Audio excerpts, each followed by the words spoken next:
क्या आपने कभी सोचा है कि इतिहास में ऐसे कितने वैज्ञानिक रहे होंगे जिन्होंने दुनिया को बदल दिया, लेकिन दुनिया ने उन्हें पहचान नहीं दी। आज हम बात करने जा रहे हैं एक ऐसी महिला की जिसने परमाणु विभाजन, न्यूक्लियर फिशन जैसे अद्भुत खोज में अहम भूमिका निभाई, लेकिन ना उसे नोबेल मिला न सम्मान, और फिर भी वो कभी रुकी नहीं। ये कहानी है लीज माइटनर की, विज्ञान की छुपी हुई हीरोइन। एक ऐसी वैज्ञानिक जो न सिर्फ अपनी बुद्धिमत्ता बल्कि अपने सिद्धांतों के लिए भी याद की जाती है। लीसे माइटनर का जन्म 7 नवंबर 1870 को ऑस्ट्रिया के वियना शहर में हुआ था। वो एक यहूदी परिवार से थीं। उस समय महिलाएं विज्ञान की पढ़ाई नहीं कर सकती थीं, लेकिन लाइस बचपन से ही गणित और भौतिकी में गहरी रुचि रखती थीं। उनके पिता ने उन्हें हौसला दिया और लीज ने उस दौर में भी पुरुषों के बीच अपनी जगह बनाने की ठान ली।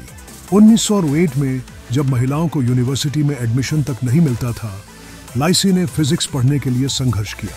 1905 में वो ऑस्ट्रिया की दूसरी महिला बनी जिसने डॉक्टरेट पीएचडी इन फिजिक्स पूरी की। पीएचडी के बाद लीज जर्मनी के बर्लिन चली गई, जहां उन्होंने रेडियो एक्टिविटी पर काम शुरू किया। यहां उनकी मुलाकात हुई ऑटो हान से, जो एक केमिस्ट थे। ऑटो और लीज ने एक टीम बनाई। वो दोनों 30 साल तक साथ काम करते रहे। एक ने प्रयोग किए, दूसरी ने गणितीय मॉडल और सिद्धांत गढ़े। उन्होंने मिलकर कई आइसोटोप्स और रेडियो एक्टिव एलिमेंट्स खोजे। 1928 में जर्मनी में नाजियों का शासन आ गया और यहूदियों को निकाल दिया गया। लीसे माइटनर को भी देश छोड़कर स्वीडन भागना पड़ा, लेकिन ऑटो हान जर्मनी में रह गए और प्रयोग जारी रखा। ऑटो ने यूरानियम पर एक प्रयोग किया जिसमें उन्हें एक भारी तत्व की जगह 2 हल्के तत्व मिले। हान को समझ नहीं आया कि यह हुआ कैसे। लीसे माइटनर, जो स्वीडन में थीं, उन्होंने अपने भतीजे ऑटो फ्रिश के साथ मिलकर सिद्धांत गढ़ा कि ये न्यूक्लियर फिशन है, यानी एक परमाणु 2 भागों में विभाजित हुआ और उससे बहुत अधिक ऊर्जा निकली। उन्होंने ये पूरा वैज्ञानिक सिद्धांत तैयार किया और पब्लिश किया, और यही बना एटॉमिक बॉम्ब का आधार। लेकिन 1944 में नोबेल प्राइज सिर्फ ऑटो हान को दिया गया, केमिस्ट्री में। लीसे माइटनर को इस खोज से पूरी तरह नजरअंदाज कर दिया गया। ना ऑटो ने उनका नाम लिया और ना ही नोबेल कमेटी ने। ये इतिहास का एक बड़ा वैज्ञानिक अन्याय बन गया।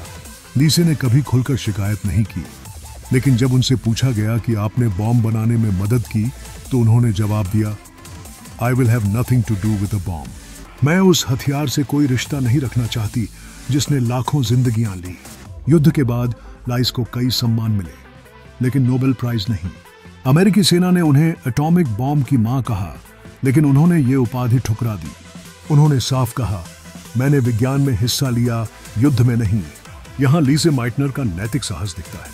वो चाहती तो एटॉमिक रिसर्च को आगे बढ़ा सकती थीं, लेकिन उन्होंने मानवता को चुना। लीसे को 1966 में फेर्मी अवार्ड मिला, जो अमेरिका का बड़ा विज्ञान पुरस्कार है। उनके नाम पर एक केमिकल एलिमेंट भी रखा गया, माइटनेरियम एमनेड। 1968 में 39 साल की उम्र में उनकी मृत्यु हुई और उनकी कब्र पर लिखा गया, a physicist who never lost her humanity.